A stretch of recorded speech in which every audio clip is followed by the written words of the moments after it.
Well, welcome to day two. Day two on our 40-day transformation. It's a little rainy outside, so I thought I'd do this in my office. So, what do you do when you wake up first thing in the morning? What is your routine? Are you excited? Are you dreading the day?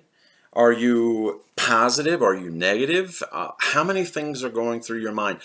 What is the process that you go through? What are the steps that you take? Well, here's what I'd like to suggest. I'd like to suggest, as I talked about yesterday, that we start with prayer.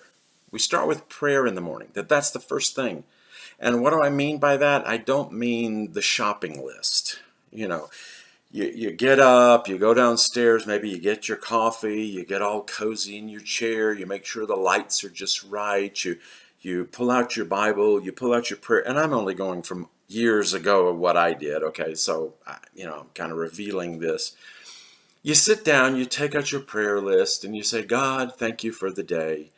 And now I'd like you to take care of this and this and this and this, and don't forget that, and be sure to take care of this, and then watch over him and watch over her and watch over this and watch over that. And then when you're all done, great, thanks for the day, and we'll see you later.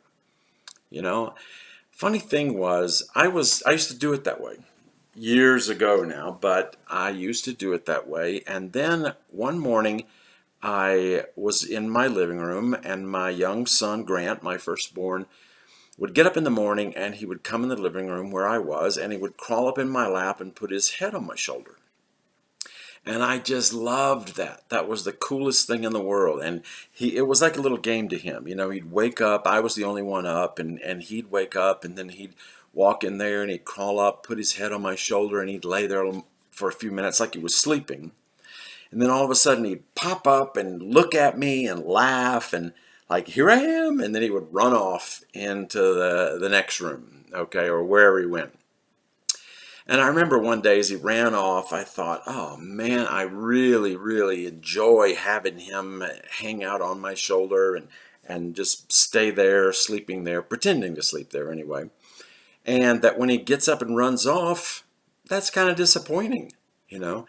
And as soon as I thought that I had that thought, then I went back to my prayer list, the thing I was doing. And I was almost at the end, and I thought, wow, this is pretty confronting. Is this what I do with God? Is this how I treat God?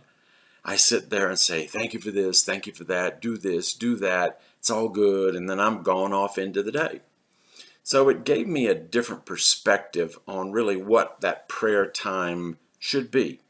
Instead of just a shopping list, maybe it should be a time of me talking with God, me spending time with God.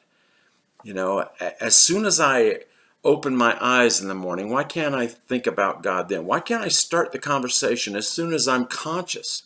Maybe even before I open my eyes, when I'm laying there in bed, deciding to get up. Why can't I start the conversation right then? Why can't I start my conversation with him about the day, about life, having my first business meeting of the day with my partner, my spiritual, powerful partner, God? That would be a pretty impactful thing. And that's what I'd like to suggest, and that's what I'd like to recommend that we do in this transformation. As soon as you're conscious, start thinking about God, talking to him about the day, talking to him about your projects, talking to him about everything.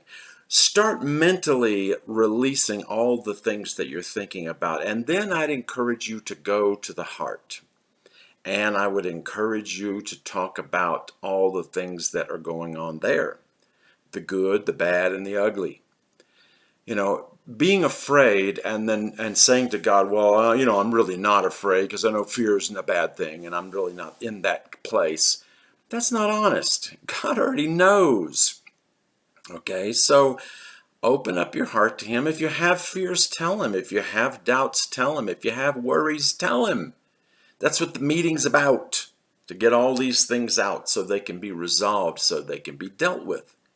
So have that meeting with him and do your discussion with him. Don't wait for a formal time when you sit down and you've got it all planned out and it's all cushy and comfortable and here we go, now we're going to start. I would encourage you to start right off as soon as you wake up, while you're walking down the stairs, while you're making your coffee, while you let the dog out to go pee, while you go to the restroom. Oh my God, think of talking to God in the bathroom. How ungodly is that?